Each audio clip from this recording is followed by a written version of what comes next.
Hari ini dua musibah kebakaran terjadi di Palembang.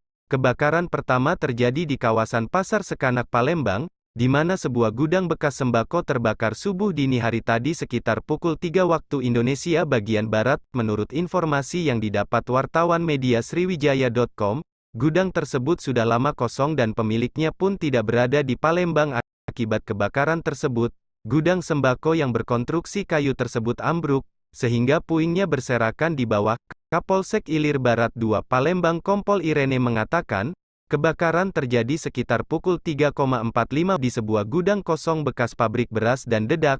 Diduga api berasal dari arus pendek listrik dari gudang kosong tersebut, katanya.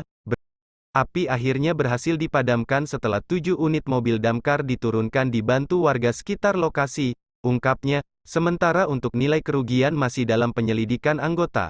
Atas kejadian ini tidak memakan korban jiwa. Kebakaran yang kedua terjadi di Jalan Nias Puncak Sekuning sekira pukul 7,30 pagi tadi yang menghanguskan 3 bedeng.